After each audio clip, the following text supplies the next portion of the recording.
অভিবাসীদের ওপর ট্রাম্প প্রশাসনের অভিযানের জেরে এভাবেই ফোঁসে উঠেছে যুক্তরাষ্ট্র। নিউ ইয়র্ক, শিকাগো থেকে শুরু করে অরল্যান্ডো, ওহাইও বিক্ষোভ ছড়িয়ে পড়েছে সবখানেই। এমনকি ওয়াশিংটনে হোয়াইট হাউসের সামনেও হয়েছে বিক্ষোভ। ঘটনার সূত্রপাত বুধবার।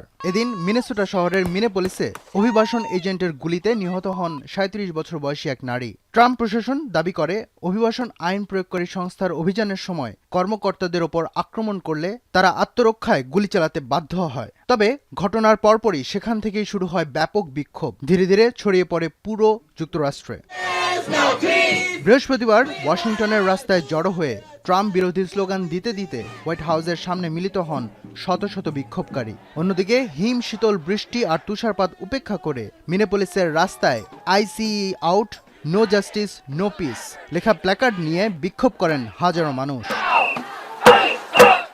নিউ ইয়র্ক সিটির ম্যানহাটনে জড়ো হয়ে জনগণ অভিবাসন সংস্থাকে এই হত্যাকাণ্ডের জন্য দায়ী করেন এবং শহর ছেড়ে যেতে বলেন।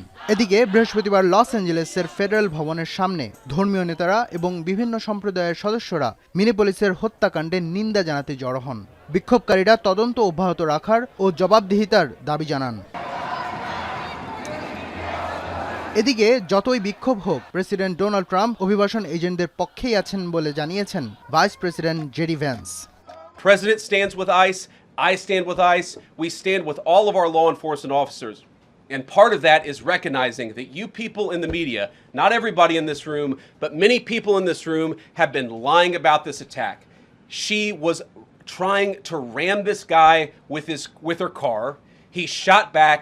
He defended himself. এদিকে এই হত্যাকাণ্ডে চলমান তদন্ত দেশটির কেন্দ্রীয় তদন্ত সংস্থা FBI আটকে দিয়েছে বলে অভিযোগ করেছে মিনেসোটা কর্মকর্তারা। বৃহস্পতিবার এক সংবাদ সম্মেলনে মিনেসোটার গভর্নর টিম ওয়ালজ বলেন, মিনেপোলিসের হত্যাকাণ্ডে রাজ্যের অপরাধ তদন্ত বিভাগকে অন্তর্ভুক্ত করা উচিত। এদিকে অভিবাসন কর্মকর্তার গুলিতে নিহতের ঘটনায় বিক্ষোভে উত্তাল যখন দেশ, তখন অরল্যান্ডোর পোর্টল্যান্ডে ফেডারেল এজেন্টের গুলিতে আহত হয়েছেন 2 জন। এবারও ট্রাম্প প্রশাসনের দাবি আত্মরক্ষায় গুলি চালানো হয়েছে।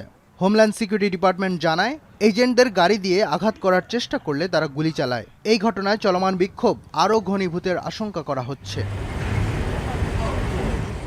ফজলে রাব্বি খান, এখন বিশ্ব।